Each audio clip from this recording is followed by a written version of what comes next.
అనగనగా ఒక అడవిలో రంగురంగుల పూల చెట్లు, ఎత్తైన జలపాతం మరియు చెట్లపై పక్షుల కిలకిలారావాలతో అడవి అంత ఆనందంగా ఉంది. ఒక భారీ వృక్షం యొక్క కొమ్మలపై కోతులు ఊగుతాయి, ఏనుగు ఆహారం కోసం వెళుతుండగా. సింబా అనే సింహం ఒక రాతిపై గంభీరంగా నిలబడి, అడవి గురించి అన్ని జంతువులతో సమావేశాన్ని ప్రారంభించడానికి పెద్దగా గర్జించింది.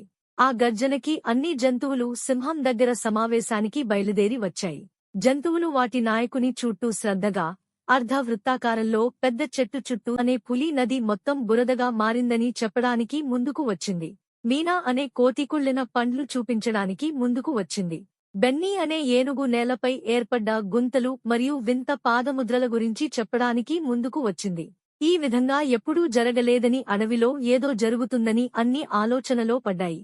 టింకు అనే చిన్న ఉడుత చెట్టు కొమ్మపై నిలబడి జంతువుల తాను అడవిలో చూసిన మనుషుల గురించి, వారి దగ్గర మెరిసే చర్మాలు మరియు శబ్దం చేసే పనిముట్లను ఉన్నాయని చెప్పుకొచ్చింది. సింబా అడవిలో జరిగే సంఘటనలకు మనుషులు కారణమని గుర్తించింది. కవి అనే ఊసరవెల్లి చెట్ల ఆకుల రంగులలోకి మారి, మనుషులు చెట్లను నరికివేయడాన్ని దొంగచాటుగా గమనిస్తూ మరియు పొలాల కోసం అడవిని నరకాలి అని వారి సంభాషణను విన్నాడు. అడవికి ముప్పు ఉందని తెలుసుకున్న కవి అనే ఉడత భయాందోళన చెంది, జరిగిందంతా పెద్ద చెట్టు వద్ద సమావేశమైన సింబా వద్ద జరిగిందంతా చెప్పింది. జంతువులన్నీ భయంతో కలత చెందుతున్నాయి. మన అడవిని మనమే కాపాడుకోవాలని అని సింబా అన్ని జంతువులను ఒక ప్రణాళికతో ముందుకు నడిపించింది. సింహం గర్జనలు, ఏనుగుల ఘీకరింపులు, కోతులు చెట్లపై పల్టీలు కొడుతూ మరియు పక్షులు కిలకిలారావాలు వింటూ మనుషులు ఆ దృశ్యానికి ముగ్ధులై పనిచేయడం మానేసి వాటివైపు చూస్తూ నిలబడిపోయారు.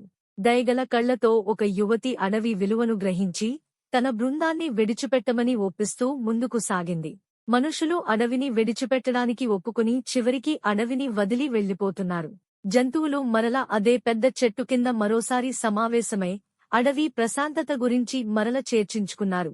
ఈ కథ ద్వారా ఐకమత్యమే మహాబలం అనే నీతి మనకు తెలిసివస్తుంది.